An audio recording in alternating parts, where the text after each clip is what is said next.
That's always been, or certainly, what we strive for. Quite simply because Pete Stryker, when he was on the bench, made this point. He said, if you didn't finish your work at the end of the term, well, it was very difficult for you to start your preparation for the next term's work. And so many of us strive to ensure that judgments are finalized and handed down before the end of term. Last year, I mean, these are the stats. Last year, I'm not referring to petitions, but just appeals.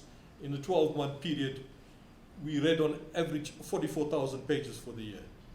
Those were just appeal records. They excluded petitions and the like, and they excluded heads of argument, practice notes, applications for condemnation. So that's the volume of reading. And so in a 6-week term, we try to ensure that judgments are handed down before the end of the 6-week term. And it's even more difficult in a 4-week term, because if you hear the matter early enough in the term, well, that gives you 3 weeks to write the judgment.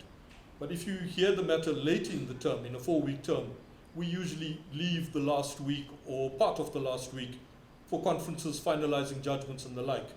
But that means that you may have heard a matter in the third of the 4-week term, or of the 4 weeks. And the result is that you would then effectively have a few days, less than a week, to finalize the judgment. But if you don't, then you end up, and you're just going to drown under the weight of the work. That brings me to my next question, and that is whether you find it helps to do a draft of the judgment in advance of the hearing, or is it inevitably the case that you have the caucus after the hearing and then the judgment? Never ever. Yeah, no, I mean, you can't prepare a draft judgment. Remember, you are writing for a panel of 5, firstly.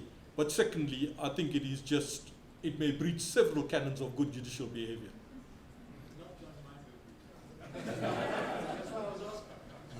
No, but I think that it is important. You'd make notes about the case, but you never start writing. I certainly have never written a single line of an answer for all range of reasons. I mean, one, the ethics, but also things change. Emphasis shifts. Your colleagues start persuading you that perhaps you should look at it in a particular way.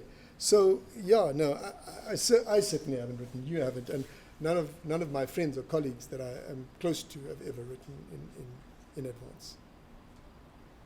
Well, thank you all. It's really been Anything else? Thank you.